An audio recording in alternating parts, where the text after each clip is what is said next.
Hello दोस्तों, एक बार फिर से आपके अपने YouTube चैनल बायोलॉजी मास्टर पर सभी का स्वागत है। प्रिय विद्यार्थियों, आज हम इस वीडियो के अंदर डिस्कस करने वाले मनुष्य का रक्त समूह ब्लड ग्रुप के बारे में डिस्कस करने वाले।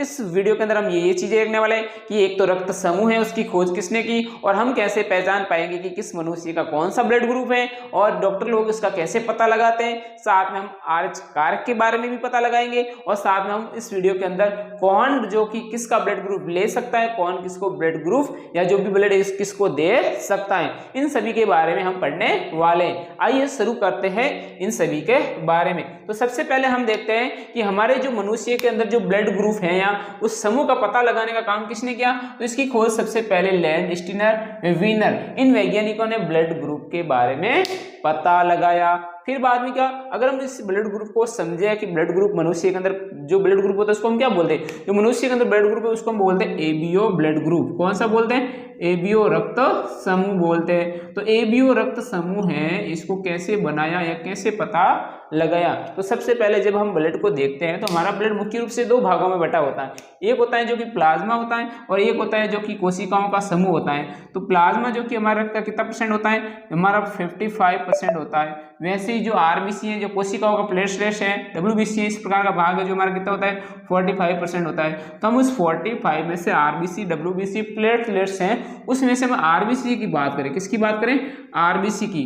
और जो प्लाज्मा है, जो रक्त का तरल भाग है जिसको हम क्या बोलते हैं, प्लाज्मा, जो कि रक्त का कितना परसेंट भाग है, 55% भाग है। तो हम इस प्लाज्मा के अंदर देखते हैं कि एंटीबॉडी पाई जाती है। प्लाज्मा के अंदर एंटीबॉडी प्रोटीन पाई जाती है और वो एंटीबॉडी प्रोटीन कौन कौन सी होती है, स्मॉल ए व स्मॉल बी, इसको हम ऐसे लिखते हैं। और इस एंटीबॉडी की स्ट्रक्चर आप देख सकते हो इस प्रकार से होती है। उसी प्रकार जब हम आरबीसी को देखते हैं, वैसे हमारी आरबीसी की जो संरचना होती है वो कैसी होती है, गोल होती है। आरबीसी की संरचना कैसी होती है, गोल। और इस आरबीसी की सतह पर कुछ कुछ संरचनाएं पाई जाती है और उन हम संरचनाओं को देख के पता लगाते हैं कि मनुष्य का ब्लड ग्रुप ए है, बी है, ए बी है या ओ है।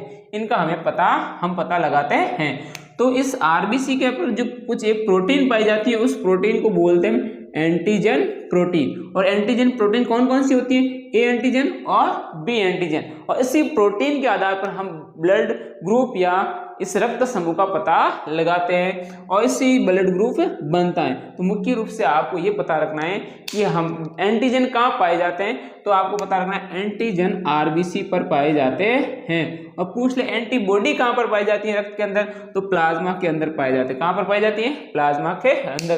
तो ये याद रखना आपको, प्लाज्मा के अंदर एंटीबॉडी पाई जाती है जबकि आरबीसी पर एंटीजन पाए जाते हैं। और एंटीजन प्रोटीन जो कि ए व बी होती है और उसी के आधार पर हम रक्त समूह को पहचानेंगे।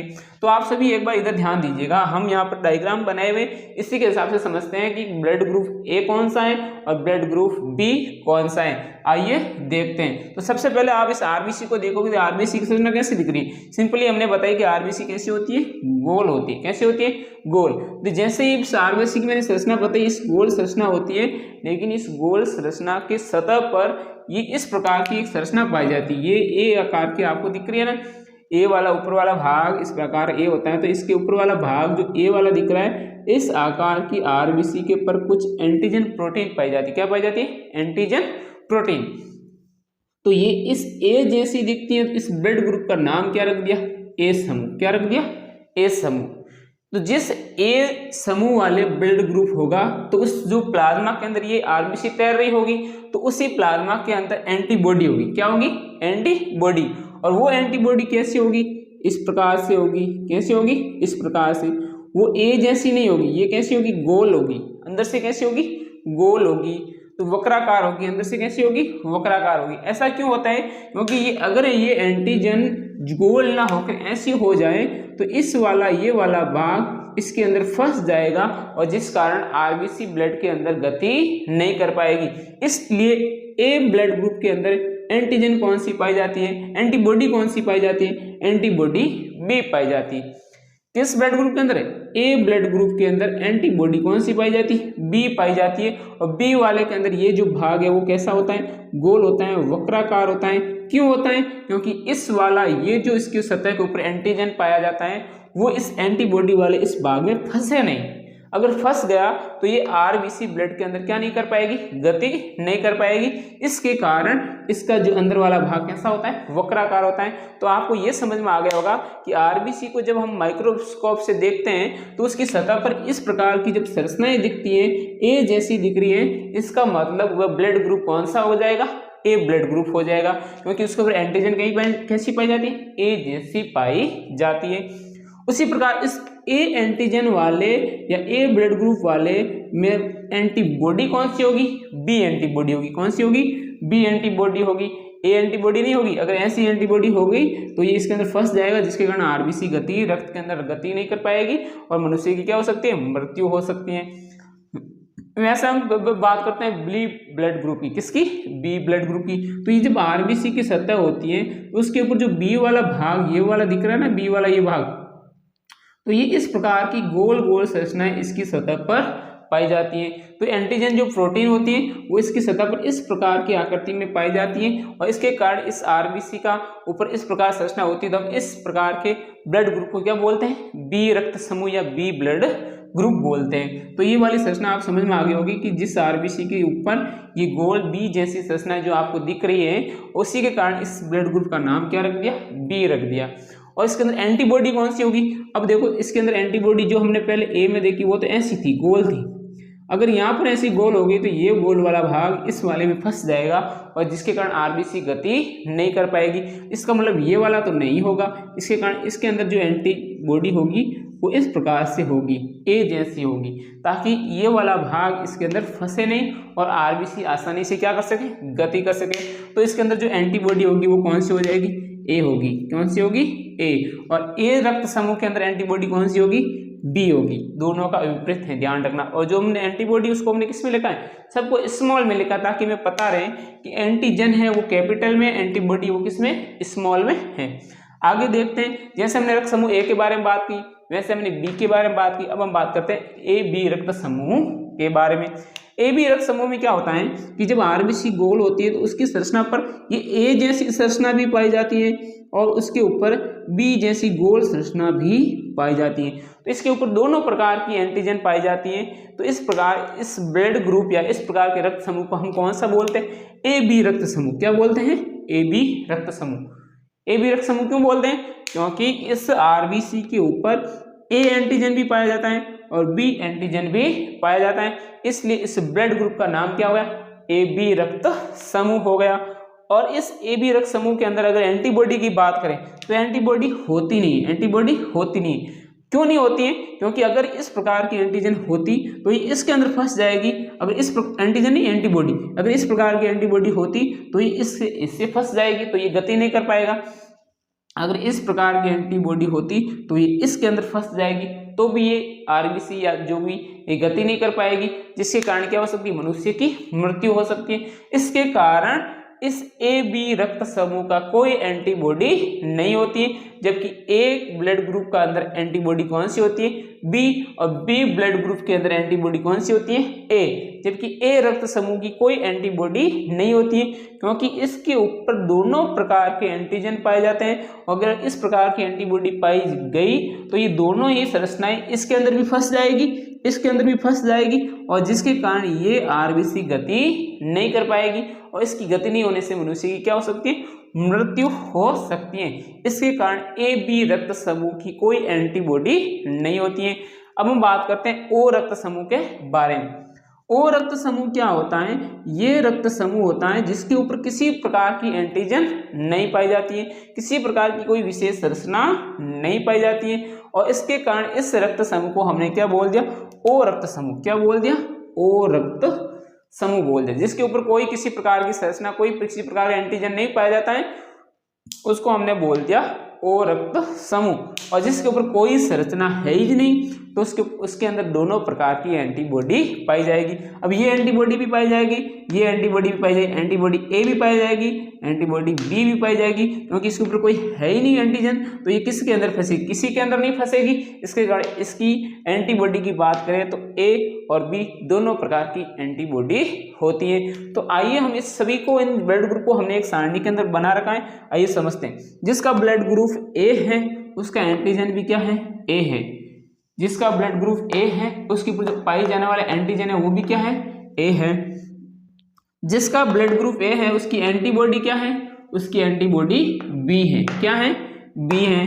और जिसका ब्लड ग्रुप बी है और उसका एंटीजन क्या है, बी है। जिसका ब्लड ग्रुप बी है उसके ऊपर पाई जाने वाली एंटीजन भी क्या होती है, बी होती है। और जिसका एंटीबॉडी क्या होगा, उसका एंटीबॉडी ए होगा। और जिसका ब्लड ग्रुप ए बी है, जिसका ब्लड ग्रुप ए बी है उसके ऊपर एंटीजन भी क्या होगा, ए और बी दोनों प्रकार के एंटीजन पाए जाते हैं। और उसकी एंटीबॉडी नन, कोई एंटीबॉडी नहीं होती है। जिसका ब्लड ग्रुप ओ है उसके ऊपर किसी प्रकार का कोई एंटीजन नहीं पाया जाता है, अतः वो एकदम सिंपल गोल संरचना होती है।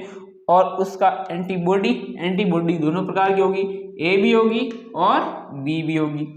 अब क्या होता है कि इन संरचनाओं को जब देखा तो जो लैंडस्टीनर और वीनर थे उन्होंने क्या किया कि जब किसी एक बंदर के अंदर क्या है, उन्हें रक्त समूह को खोज की, उन्होंने बंदर के अंदर रक्त समूह की देखने की कोशिश की। तो उन्होंने देखा कि उन संरचनाओं के ऊपर जो ये एंटीजन ए व बी होता है उसके अलावा एक और संरचना पाई जाती है।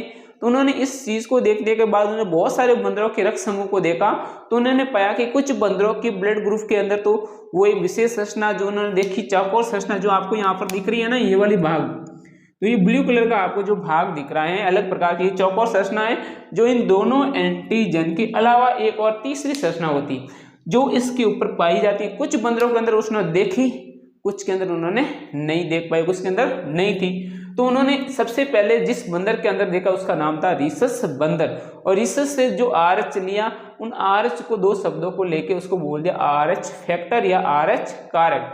तो उस संरचना के आधार पर उन्होंने ब्लड ग्रुप के अंदर क्या लिखा, negative RH negative RH positive रक्त समूह के अंदर बांट दिया। तो सबसे पहले हम देखते हैं कुछ बंदरों के उन्होंने ए रक्त समूह वाले बंदरों के अंदर देखा कि जो एक विशेष संरचना चौकोर होती है, जो एक विशेष संरचना जो कि चौकोर संरचना पाई जाती है इस प्रकार की, जो विशेष एक चौकोर संरचना पाई जाती है इस प्रकार की, जिस बंदरों के अंदर या ए रक्त समूह वाले बंदरों के अंदर ये ऐसी संरचना पाई जाती है उनको बोलते हैं आरएच पॉजिटिव, आरएच पॉजिटिव। अगर ए रक्त समूह वाले के सतह पर इस प्रकार की चौकोर संरचना अगर नहीं पाई जाती, हटा दी जाए, नहीं पाई जाती है, ऐसी सिंपल संरचना हो तो उसको हम बोलते हैं आरएच नेगेटिव। आरएच क्या बोलते हैं, नेगेटिव। तो मैंने यहाँ पर जो चित्र बनाया उसके ऊपर ये संरचना मैंने बना रखी है, इसलिए हम इसको क्या बोलेंगे, आरएच पॉजिटिव बोलेंगे। क्या बोलेंगे, आरएच पॉजिटिव। वैसे ही जिसके अंदर ये अनुपस्थित होती है, ये वाली संरचना क्या होती है, अनुपस्थित होती है, उसको हमने आरएच नेगेटिव बोल दिया। और जिसके अंदर ये आरएच ये वाली संरचना है, जो चौकोर संरचना जो आपको ऊपर दिख रही है, अगर किसी के अंदर ये पाई जाती है तो हम उसको बोल देंगे आरएच पॉजिटिव। तो ये तो ए वर्ग समूह की बात होगी। वैसे ही बी वाला है, बी के ऊपर भी अगर ये चौकोर संरचना पाएगी तो हम बोल देंगे बी, इस वाले रक्त समूह को बोल देंगे आरएच पॉजिटिव। अगर ये वाली संरचना यहाँ से हटा दी जाए तो ये इस वाली संरचना जो विशेष संरचना जो नहीं पाई जाएगी तो इसको हम बोल देंगे आरएच नेगेटिव। ये और रक्त समूह है, उसके ऊपर भी देख लो, ये भी जो संरचना पाई जाती है तो इसको हम बोल देंगे आरएच पॉजिटिव। अगर मैं इस संरचना को हटा दूं, ऊपर वाली विशेष संरचना जो अलग से पाई जाती है तो ये अगर नहीं होगी तो हम इसको बोल देंगे आरएच नेगेटिव। तो आप देखते हैं कि आरएच पॉजिटिव वाले आरएच पॉजिटिव तथा आरएच नेगेटिव वाले आरएच नेगेटिव को ही रक्त दे सकते हैं। तो जिस प्रकार हमने ब्लड ग्रुप देने की बात करें, ए वाला ब्लड ग्रुप ए को देता है, बी वाला ब्लड ग्रुप बी को देता है, तो इसके अंदर जो ये नेगेटिव है पॉजिटिव होता है ना, इसमें भी विशेष ध्यान रखना पड़ता है कि आरएच नेगेटिव वाला ब्लड ग्रुप आरएच नेगेटिव वाले को ही दे सकता है। वैसे आरएच पॉजिटिव वाला अपना ब्लड ग्रुप आरएच पॉजिटिव वाले को ही डोनेट कर सकता है। तो आरबीसी के ऊपर मेन ये जो चौकोर संरचना होती है, इसी के आधार पर हम बताते हैं कि आरएच नेगेटिव है या आरएच पॉजिटिव है। ये जो एंटीजन ए व बी तो होते ही हैं, उसके अलावा एक और संरचना पाई जाती है जो चौकोर आकार की संरचना जो आपको दिख रही है, वो अगर होती है तो हम उसको बोलते हैं आरएच पॉजिटिव। अगर वो उसी के ऊपर नहीं होती तो हम उसको बोलते हैं आरएच नेगेटिव। और सबसे पहले इनको रीसस बंदर के अंदर खोजा था, इसके कारण इसकी दोनों शब्द आरएच को लेके इसको बोल दिया आरएच कारक बोल दिया। अब हम देखते हैं कि कौन किसका ब्लड ले सकता है, कौन किसको ब्लड दे सकता है। तो इसको समझने के लिए आइए, हमने इस ब्लड ग्रुप के अंदर देखो, ये तो ब्लड ग्रुप है, जिस व्यक्ति का ब्लड ग्रुप है ये है, और साथ में इधर दे रखा है दाता और इधर दे रखा है ग्राही। तो सबसे पहले आप यहाँ पर देखोगे कि जिसका ब्लड ग्रुप ए है, जिसका ब्लड ग्रुप क्या है, ए है, जिसका ब्लड ग्रुप ए है तो वो किस किस को ब्लड दे सकता है, वो ब्लड ए को दे सकता है, वो ब्लड ए बी रक्त समूह वाले को भी दे सकता है। ए रक्त समूह वाला व्यक्ति ए रक्त समूह वाले को तो रक्त दे सकता है, साथ में ए बी रक्त समूह वाले व्यक्ति को भी रक्त दे सकता है। ले किससे सकता है? तो ए वाला अपना रक्त ए से ले सकता है, ए वाला ओ से भी अपना रक्त ले सकता है। उसी प्रकार अगर हम बी रक्त समूह वाले व्यक्ति की बात करें तो बी वाला रक्त समूह किस किस को दे सकता है? तो बी वाला बी रक्त समूह वाले व्यक्ति को दे सकता है और ए बी रक्त समूह वाले व्यक्ति को भी रक्त दे सकता है। और बी वाला ले किससे सकता है? तो बी वाला बी से ले सकता है और ओ रक्त समूह वाले व्यक्ति से भी रक्त ले सकता है। अब हम बात करते हैं ए बी रक्त समूह वाला व्यक्ति क्या कर सकता है? तो ए बी रक्त समूह वाला व्यक्ति दे किसको सकता है? ए बी वाले को ही दे सकता है। ए बी रक्त समूह वाला व्यक्ति ए बी रक्त समूह वाले व्यक्ति को ही दे सकता है और वो ले किससे सकता है? वो ए बी रक्त समूह वाले से को भी ले सकता है, ए रक्त समूह वाले व्यक्ति से भी रक्त ले सकता है, बी रक्त समूह वाले व्यक्ति से भी ले सकता है, ओ वाले व्यक्ति रक्त समूह से भी ले सकता है। अगर हम ओ की बात करें तो ओ किस किस को दे सकता है? ओ ए बी वाले को भी दे सकता है, ए वाले को भी दे सकता है, बी वाले को भी दे सकता है, ओ वाले को भी दे सकता है। और ओ रक्त समूह ले किससे सकता है? ओ वाला सिर्फ व सिर्फ ओ से ले सकता है। तो इस चीज से आपको दो चीज पता लग रही होगी कि जो ए बी वाला रक्त समूह है वो किस किस से ले सकता है? ए बी से भी लेता है, ए से भी लेता है, बी से भी लेता है, ओ से भी लेता है। मतलब ये सर्वग्राही हो गया। क्या हो गया? सर्वग्राही रक्त समूह कौन सा हो गया? ए बी रक्त समूह सबसे ले सकता है। ए बी रक्त समूह किससे ब्लड ले सकता है? किसी से भी ले सकता है, सभी से ले सकता है। तो सर्वग्राही कौन सा हो गया? ए बी रक्त समूह सर्वग्राही रक्त समूह है। अगर हम ओ की बात करें तो ओ ए वाले को भी दे रहा है, बी वाले को भी दे रहा है, ए बी को भी दे सकता है और खुद वाले को ओ वाले को भी दे सकता है। तो सर्वदाता कौन हो गया? जो सबको ब्लड देता हो कौन हो गया? ओ रक्त समूह, क्योंकि इसके ऊपर कोई किसी प्रकार की एंटीजन ही नहीं है तो किसी के अंदर अगर ब्लड दे भी देंगे तो कोई प्रॉब्लम की बात नहीं होगी। लेकिन अगर हम किसी जैसे कि ए वाले का ब्लड बी वाले का चढ़ा दिया जाए, ए वाले व्यक्ति के अंदर ब्लड बी वाले का चढ़ा दिया जाए तो इस ए बी वाले की एंटीबॉडी जो इस प्रकार से वो भी इसके साथ जाएगी और ये वाला भाग ये एंटीजन इस एंटीबॉडी के अंदर फंस जाएगा और जिसके कारण ये आरबीसी गति नहीं कर पाएगी और व्यक्ति की क्या हो सकती है? मृत्यु हो सकती है। इसके कारण जब ब्लड किसी के अंदर चढ़ाया जाता है या डोनेट किया जाता है तो उससे पहले उसके अंदर रक्त समूह का मिलान किया जाता है, साथ में आर्च कारक का भी मिलान किया जाता है। तो इन दोनों का मिलान करने के बाद ही ब्लड को चढ़ाया जाता है, वरना क्या होता है? आरबीसी गति नहीं कर पाएगी जिससे व्यक्ति की क्या हो सकती है? मौत हो सकती है। तो प्रिय विद्यार्थियों, आपको यहाँ पर ये ब्लड ग्रुप कैसे समझ में आया? अगर आपको अच्छा लगा है, समझ में आया है तो प्लीज़ दोस्तों वीडियो को लाइक शेयर और सब्सक्राइब करना बिल्कुल ना भूलिएगा और इसी के साथ हमारे साथ बने रहेगा। फिर हम नेक्स्ट इंपॉर्टेंट वीडियो के साथ आने वाले हैं। इसी के साथ जय हिंद, जय भारत।